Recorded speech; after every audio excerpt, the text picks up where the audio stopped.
Hola, estudiantes del grupo de tercero B. Es un gusto estar en sintonía por este medio virtual. El video lo hago con la finalidad de que queden más claros los conceptos que estuvieron revisando en el transcurso de la clase. Esta etapa del curso de Historia de México 1 tiene que ver con ubicar en el tiempo y el espacio las primeras civilizaciones que se desarrollaron en América Latina y conocer principalmente la etapa lítica, saber en cuántos periodos se divide y qué duración tienen. Y en ese sentido, como viene siendo una costumbre a lo largo del curso, preparé una presentación que quiero que revisen conmigo sobre la etapa lítica. ¿Qué es la etapa lítica? Hace 30,000 años diversos grupos llegaron al centro de México. Esto es como el antecedente de esta etapa. También un punto importante es que se refugiaban en cuevas, su economía se basaba en la caza y recolección de frutos silvestres, recordando que todavía en ese momento del tiempo de la historia no se desarrollaba la agricultura que va a propiciar pues la formación de sociedades sedentarias, recordando que lo sedentario es lo contrario a lo nómada. Lo nómada es a un lugar a otro y lo sedentario es ya establecerse en un lugar. Y también se le llama lítica porque los artefactos y herramientas fueron elaborados básicamente de piedra. Al respecto, me pareció importante traer algunos ejemplos sobre esto que mencionan los conceptos que aparecen en la presentación. Y qué mejor que remitirnos a esas fuentes fotográficas de la historia. Esta es una cueva ubicada en Baja California Sur y que tiene 7,500 años de antigüedad. Si bien no es de los principios de esta etapa lítica, me parece que es un ejemplo muy importante, muy interesante de cómo pues las antiguas culturas utilizaban estos elementos naturales para dejar huella, para dejar constancia que estuvieron allí. Como pueden ustedes ver en esta ilustración que les pongo, hay pinturas rupestres de algunos animales, etcétera. Entonces, imagínense, pues ya al paso del tiempo, la relevancia, el valor que tienen estas pinturas, porque nos permiten entender pues que ya en ese momento del tiempo de la historia había rituales y que además también había, por supuesto, animales que eran cazados para la sobrevivencia o también venerados, porque en ese momento también había una conexión mucho más profunda desde mi punto de vista con el entorno natural. Había una conciencia más de formar parte de esa naturaleza. No era algo ajeno a mí la naturaleza, sino yo soy parte de ella. Siguiendo con estos ejemplos que les traigo, pues aquí hay una cueva ubicada en Hichú y pues las cuevas son lugares llenos de historia. Yo creo que más de alguno de ustedes ha escuchado cómo, por ejemplo, en la cueva de Pizarro, que está ahí muy cerca de la cabecera municipal de Hichú, pues se escondía dinero, o también en tiempos de la guerra cristera, ahí era un refugio de los cristeros para esconderse del bando federal, del bando del gobierno. En ese sentido, pues las cuevas han sido un lugar pues muy utilizado en diversas épocas de la historia y seguramente pues en esta etapa de la que les estoy hablando que se remite hace miles de años, pues las cuevas eran lugares muy buenos para protegerse del clima tan difícil que existía en esa época, recordando que había mucho frío, estábamos hablando de las eras del hielo y por supuesto en la cueva con un fueguito que hicieras por allí, pues te protegías de esa intemperie que solía pues aniquilar pues al ser humano si no estaba bien nutrido, si no estaba bien protegido. Siguiendo con el ejemplo que les traigo, pues aquí hay el interior de una cueva, también está ubicada en Hichú, esta foto la bajé de una página de internet, de hecho aquí está el crédito, y aquí están algunos utensilios de la etapa lítica, utensilios que sirven para la labranza, que sirven también para la caza más que la labranza, perdón, para la caza de animales. Aquí podemos ver ya algunas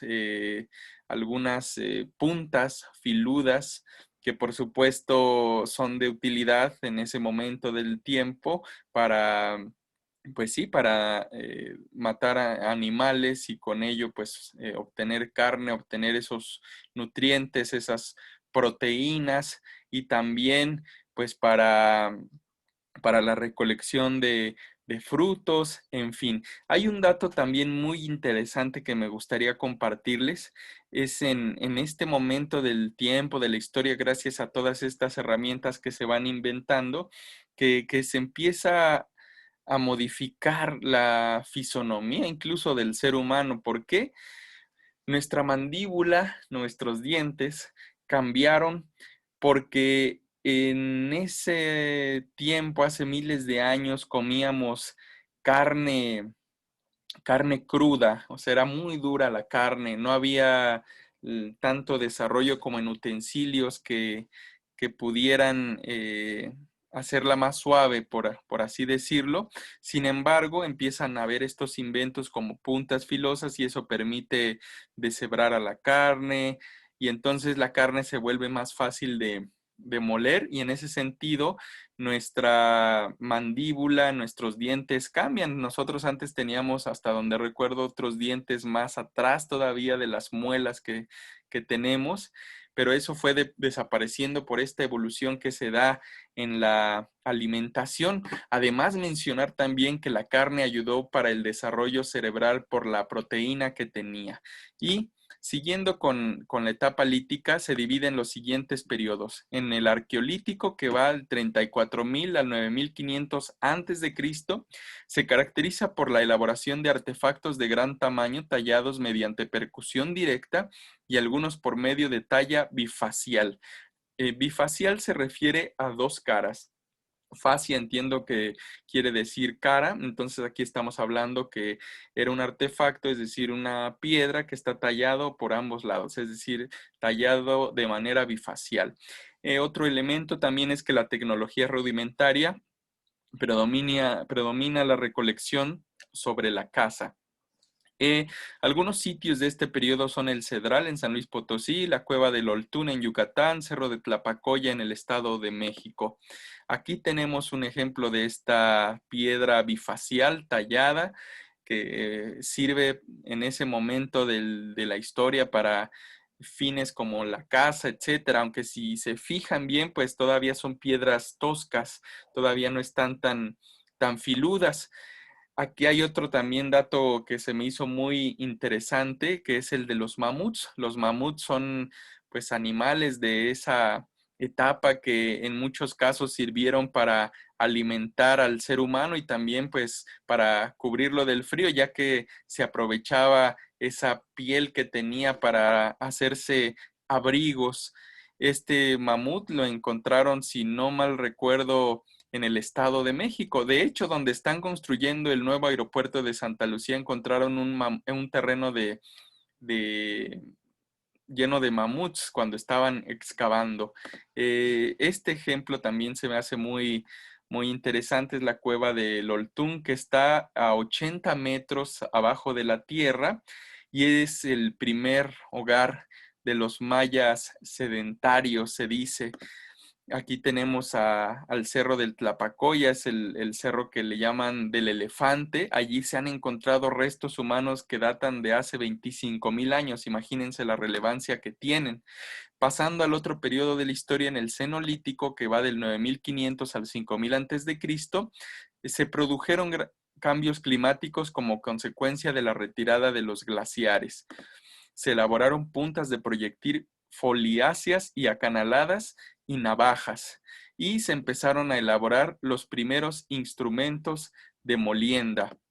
Y también hacia el 7000 antes de Cristo, la recolección de plantas, frutos y semillas silvestres adquirió gran importancia para la economía de estos grupos. ¿Qué podemos mencionar al respecto de estos grupos de estos cambios, perdón, de la etapa cenolítica. Pues miren, aquí está ya otra punta, pero esta sí ya es una especie de lámina. Fíjense cómo tiene mayor filo.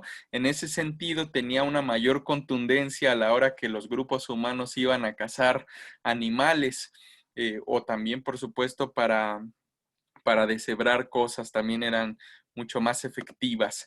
Y hablando de los animales, me pareció interesante traer a la clase, pues este ejemplo de los mamuts. El mamut es, como ustedes saben, un mamífero de los más grandes que han existido en la etapa, pues, de la historia, del tiempo. Y en ese momento del que estamos hablando se extinguen el 50% de los grandes mamíferos. Estamos hablando de 35 géneros de animales según lo que investigué. Entre estos aparece el tigre colmillos de sable, aparece también el alce, que era un alce diferente al que conocemos ahora. En aquel tiempo había un alce que llegaba a medir hasta 2 metros, imagínense. Y por supuesto también los mamuts, que existieron según la información que investigué desde hace 4.800.000 años hasta 3.700 años. Es decir, hace 3.700 años que los mamuts desaparecieron y eran más grandes que los elefantes. ¿Por qué murieron los mamuts? Pues por el deshielo. El deshielo favoreció el crecimiento de árboles, pero perjudicó también el crecimiento de matorrales y arbustos, que eran pues alimento muy principal para los mamuts. Y también una cosa que es importante mencionar es que ya se casaban, por supuesto, como les mencioné anteriormente, en ese momento de la historia, se casaban mucho, pero según también información que revisé, no existen datos confiables o suficientemente consistentes para decir que la caza de los mamuts haya sido un factor para su desaparición. Este es un mamut encontrado en buen estado, imagínense, estaba congelado, por eso tiene todavía hasta carne, porque estaba muy congelado. Y de hecho, también es muy interesante saber que hay científicos que han, a partir de, pues, estos restos encontrado, guardado el ADN para tratar de clonarlos en un futuro.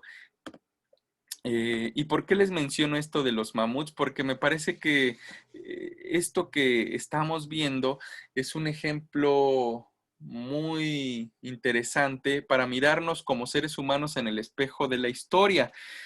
Hay un dato que me pareció muy perturbador a la hora de investigarlo.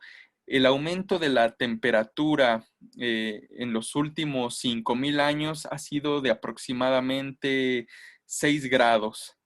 Es, en ese sentido, por eso se murieron animales como los mamuts, porque su constitución física pues estaba más apta para el frío y para el frío extremo. Además, pues sí, o sea, una piel muy gruesa, un pelaje muy, muy abundante. Entonces, eso pues propició, entre otras cosas, su desaparición, ese aumento de temperatura. Pero bueno, relacionándolo con lo que sucede ahora en este siglo XXI, según también información que revisé, en un siglo, estamos hablando de 100 años, ha aumentado la temperatura de la Tierra, pues también de manera muy grave, de manera casi igual a lo que sucedió en 5.000 años. Estamos hablando de que en 100 años casi se ha aumentado la temperatura de lo que en 5.000 años. En ese sentido, pues como humanidad, yo creo que no hemos sido conscientes de que estamos viviendo uno de los periodos más peligrosos en la historia.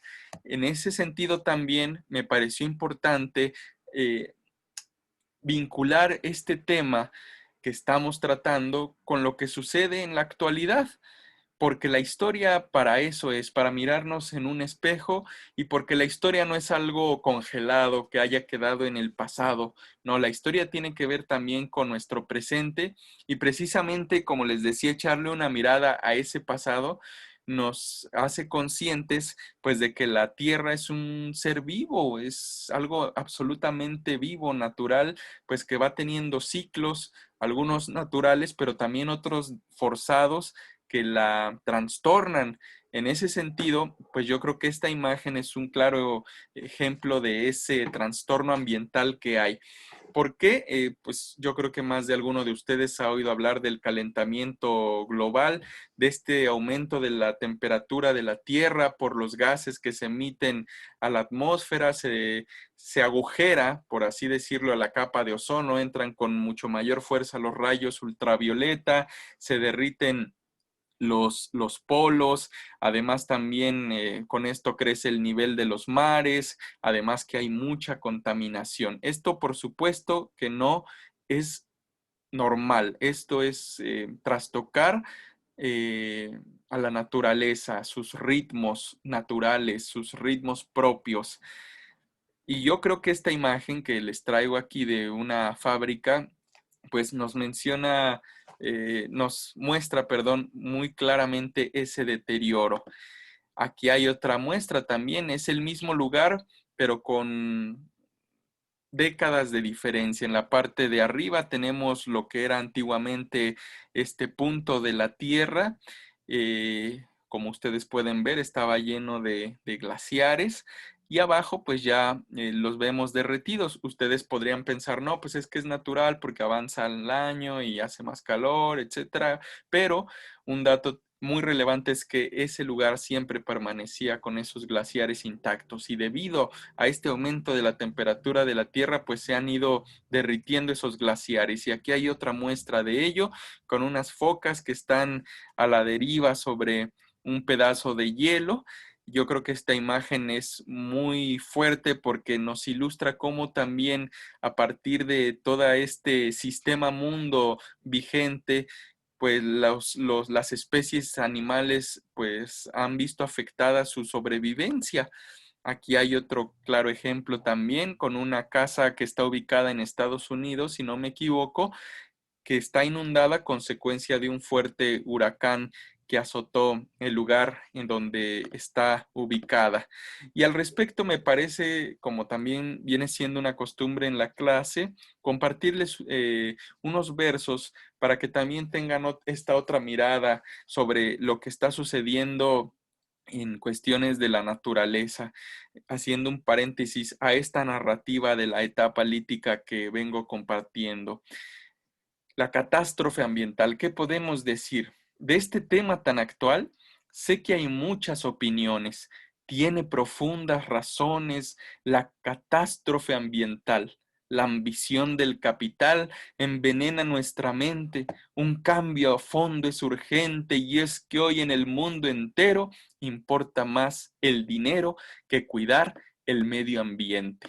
Esta fotografía, por ejemplo, yo creo que muestra ese descuido que hay en el medio ambiente, una fábrica que está produciendo alguna cosa, pero pues obviamente con niveles de contaminación altísimos, y todo esto es por el sistema que rige en nuestra actualidad eh, la mayor parte de los países que integran este mundo. Es un sistema que privilegia la ganancia de dinero a toda costa, incluyendo pues la explotación humana y por supuesto también la explotación irracional de los recursos naturales, que hay que recordar que también son no renovables. Así como hay energías renovables, hay energías no renovables, como el petróleo, por ejemplo, que pues se están acabando. En ese sentido, también me parece importante mencionar también en verso, que de basura ciertamente, según cifras comprobadas, millones de toneladas se producen diariamente. Hay en el mundo actualmente poca conciencia ambiental. Si este desastre global a tiempo no detenemos, sé que pronto viviremos una hecatombe social. ¿Por qué una hecatombe social? Imagínense en algunos lugares de la Tierra, en no muchos años va a ser imposible vivir por las temperaturas. Lugares que hoy son habitados no va a ser posible habitarlos por las temperaturas tan altas, ¿no?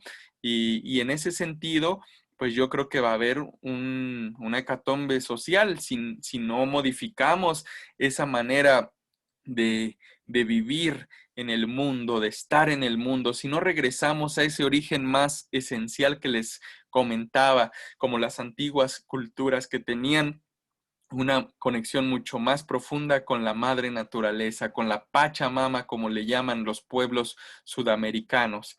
En ese sentido, siguiendo con esta narrativa, les diré, el clima está trastornado. Hay miedo y preocupación. Nos agobia el calorón y el aire contaminado. El sistema que ha imperado es inhumano, ecocida.